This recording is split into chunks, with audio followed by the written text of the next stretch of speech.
do when money is tight and you want to do all the projects that you see online? Well, today's video I'm going to share with you a way to think outside the box.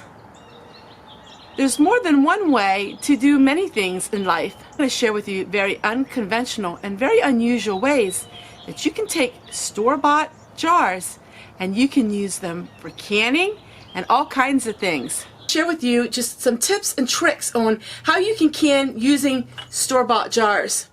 If they have the button, you know, the button in the center, we can use these for all kinds of canning. I'm even finding out I can use these kind of jars for pressure canning.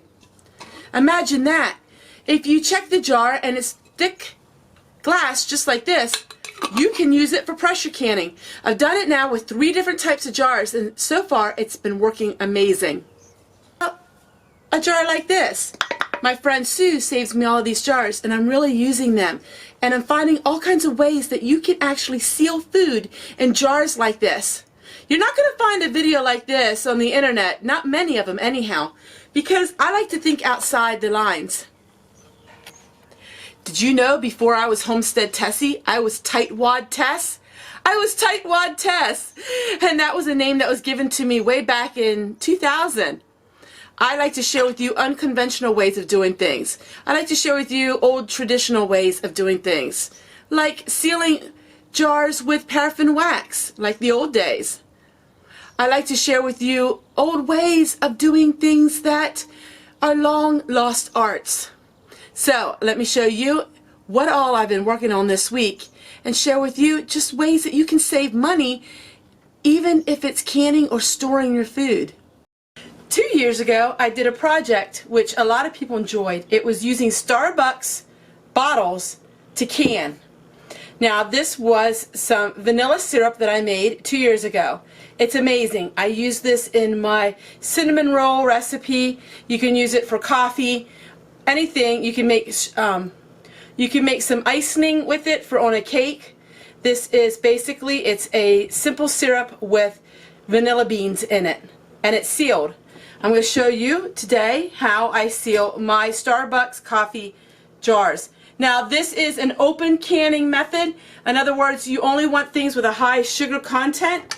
You cannot use this in a canner. You can only do it the way that I am showing you. So right now I have my bottles in extremely hot boiling water. So we're going to make sure we empty the water out of our hot jars. Very, very, very hot. And we work with 1 jar at a time. So we have 1 extremely hot jar and 1 extremely hot lid.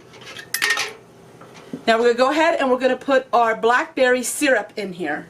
Blackberry syrup is very hot as well. The key to it is having everything hot.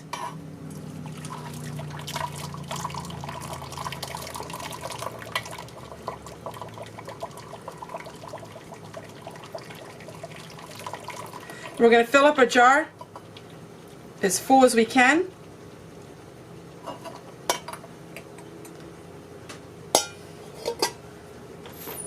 We're going to wipe the rims and we're going to use very hot lid and put on it. Twist it tight as you can make it. Now, we cannot put this in water because once we put this in water, this lid's going to pop off. Immediately, we put it in the refrigerator. Immediately, this is going right in the refrigerator.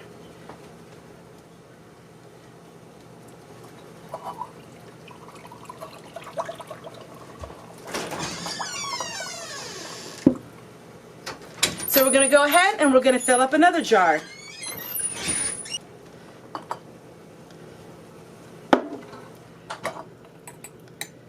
Go ahead and get a lid and put a lid on.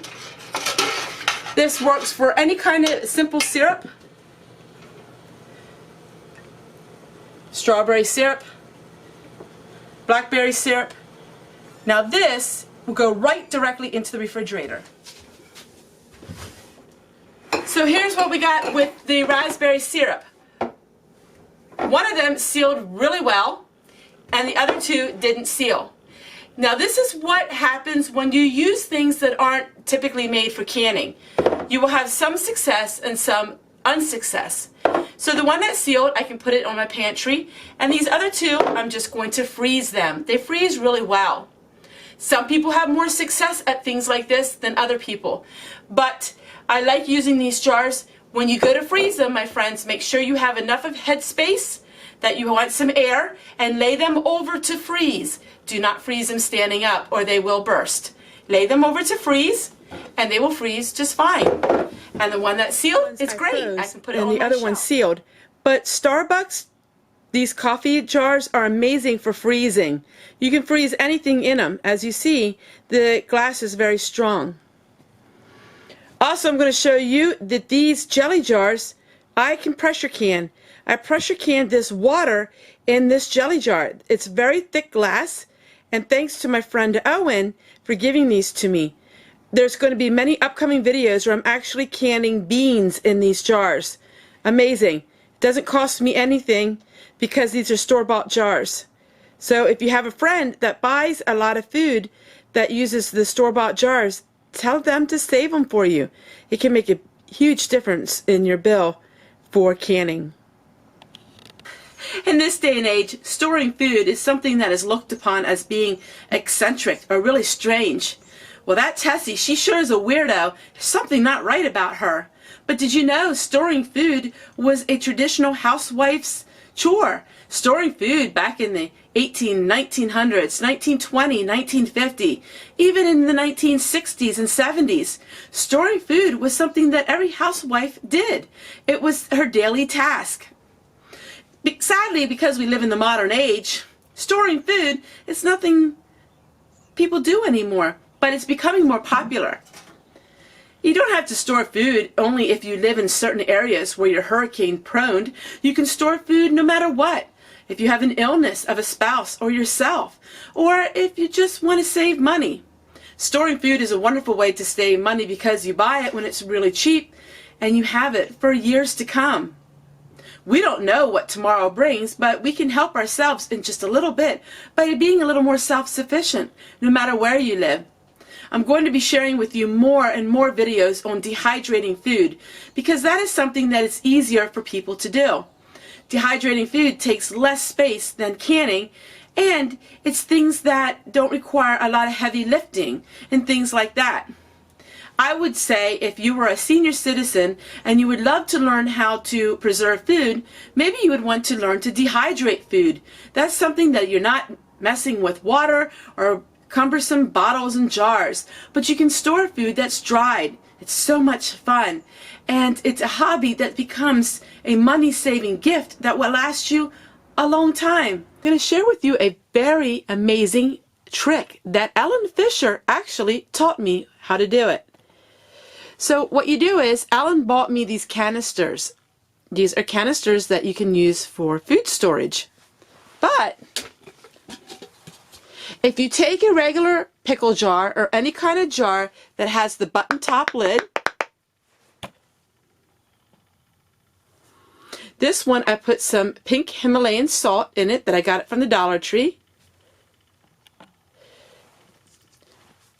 Put it in your canister, just like this, and with the top, take your food saver, and I'll show you what happens. Just watch.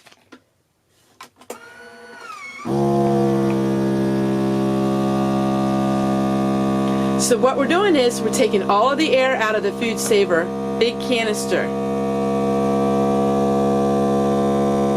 It takes a little bit to do it, but wait till you see what happens. Go ahead, release it. Now we're going to release the air from the canister.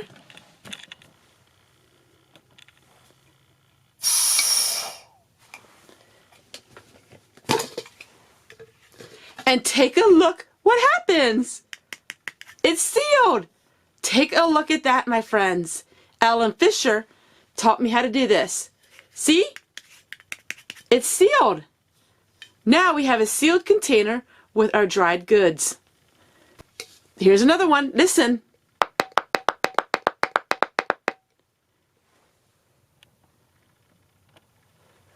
Put it in here. Do the exact same thing.